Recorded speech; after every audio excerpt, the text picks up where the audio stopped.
Aujourd'hui au CrossFight, pour cette grosse nouvelle du week-end, on s'y attendait pas.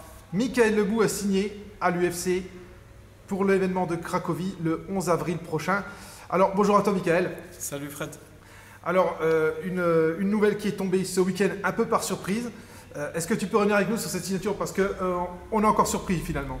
Ouais, on est tous un peu surpris. Lopez, je pense qu'il est un peu moins surpris dans le sens où lui, il travaille depuis pas mal de temps en coulisses sur ce dossier. Moi, j'étais pas forcément au courant de façon à ce qu'il ne me mette pas la pression. Il a matché mes combats de façon à ce que je prenne des mecs qui étaient pas mal. On s'est fait un nom en Pologne. L'UFC en Pologne tombe à point. Il manque un 77. Il a parfaitement joué le coup. Franchement, c'est une surprise et en même temps, je pense que voilà, c'est pas démérité. Donc c'est une surprise qui est une bonne chose pour moi et maintenant, on va tout donner pour montrer que c'est pas que de la chance. Oui, et d'autant qu'il y a un deuxième Français, Ouais. Taylor Lapillus, qui combattra à tes côtés, en tout cas sur la même fight card que toi, le 11 avril.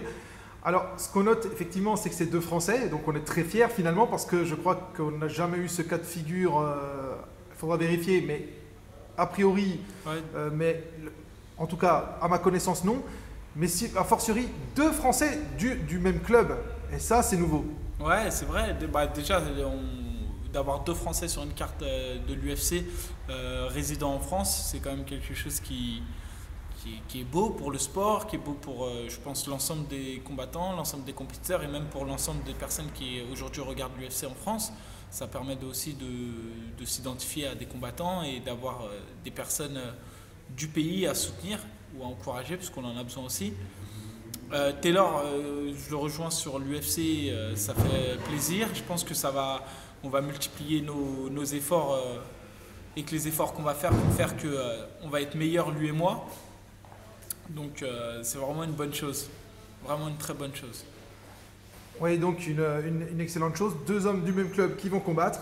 Est-ce que quand tu as appris ta signature contre Sergio, qui sort de ton adversaire brésilien, qui sort de 2 victoires à l'UFC, est-ce que tu as une petite appréhension quand même face à ton adversaire finalement? Non, j'ai pas d'impréhension. Je respecte vraiment son sol.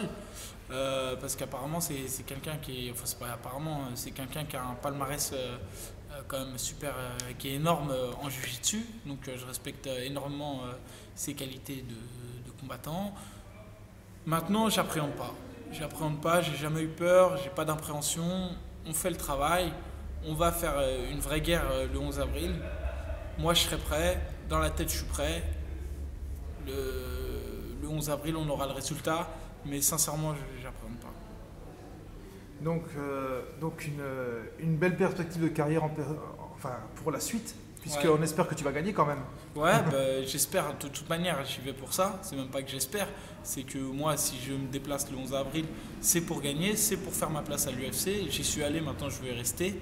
Je veux vraiment construire quelque chose là-bas. J'ai signé un contrat quand même de 4 combats, ce qui est une belle chose.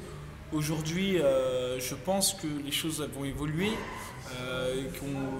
l'ensemble, il y a une vraie énergie qui va attirer les combattants vers le haut, de façon à ce qu'on puisse vraiment pérenniser notre situation, travailler aux entraînements, et ça devient un vrai cercle vertueux. C'est-à-dire que maintenant, ça va être plus facile pour nous de dégager du temps pour nos entraînements, de dégager du temps pour la récupération, et de faire des plus beaux combats. C'est vrai que ça va te permettre aussi peut-être d'évoluer par rapport à ta situation professionnelle. Ouais, pour l'instant, je reste dans ma situation professionnelle parce que même malgré cette signature, voilà, c'est compliqué d'en vivre. Maintenant, je pense que ça va ouvrir des opportunités. Je pense que les partenariats vont se multiplier et j'espère vraiment de tout cœur que ça va créer une vraie énergie, je dirais, au sein du public français et que ça va permettre de faire bouger les choses ici en France de façon à ce qu'on puisse avoir des statuts reconnus, ce qui là ouvrirait véritablement les portes pour devenir des sportifs de haut niveau à part entière. Et donc, est-ce que tu mesures le chemin parcouru finalement depuis ce premier 100% Fight, c'était au 100% Fight 5, où tu avais rencontré Loïc Marty. Est-ce que tu as fait le fil, est-ce que tu t'es refait le fil un peu de ce parcours? Ben, pas vraiment. Donc, c'est ce que donc, tu vois, j'ai combattu en mai 2011. Aujourd'hui, je vais combattre pratiquement en mai 2015. Donc, il s'est passé 4 ans. 4 ans entre mon premier combat et aujourd'hui un combat à l'UFC. Avant ça, j'avais pas vraiment fait de sport de combat. Donc, tu vois, je pense que 4 ans en arrière, j'aurais jamais pensé aller à l'UFC.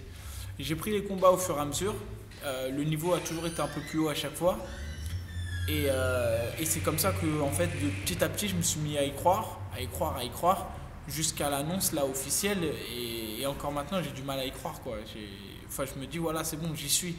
Et maintenant, aujourd'hui, j'ai arrêté cet objectif. C'était pas, de toute manière, j'ai jamais souhaité aller à l'UFC parce que c'est pas un objectif en soi. Bien sûr, c'est un rêve d'y aller, mais le vrai rêve ultime, c'est de marquer l'histoire de l'UFC. C'est pas, donc voilà, il faut bien se mettre en tête qu'aujourd'hui, je suis très content d'aller à l'UFC, mais je vais tout faire pour marquer l'histoire à mon échelle. Bah, déjà, tu es un des rares Français à avoir mis à mettre les pieds là-bas. Donc c'est déjà très très bien. On se souvient que des expériences n'ont pas été très heureuses sur certains autres qui y sont allés. Donc c'est pas évident d'aller là-bas, d'y rester. Et c'est un beau challenge qui t'attend. Ouais, c'est un beau challenge qui nous attend. Donc Taylor et moi, on a 2 combats à faire. J'espère qu'on va ressortir avec 2 victoires. Pour le crossfight, c'est immense. C'est immense ce qui se passe pour la team. Et je pense, même si on prend une vision plus générale, ça va être quand même, le MMA français sera regardé différemment. Aujourd'hui, c'est vrai que ça va être le crossfight, la vitrine, puisque on a eu je dirais, c'est pas vraiment de la chance, mais on a eu cette opportunité de briller sur une vitrine qui est quand même visionnée par des millions de personnes. Donc je pense qu'à partir de là, à partir de nos prestations, si elles sont bonnes, le MMA français sera regardé différemment. Et c'est vraiment ça notre chance. Alors justement parce que j'avais vu que quelle différence y a-t-il entre s'entraîner finalement aux États-Unis et s'entraîner en France, sachant que les techniques employées sont les mêmes. Hein, une clé, qu'elle soit faite au CrossFight ou à Team Jackson, c'est la même chose finalement. Ouais, mais après c'est pareil. Donc même là tu compares les États-Unis à la France, mais on peut aussi comparer 2 salles en France.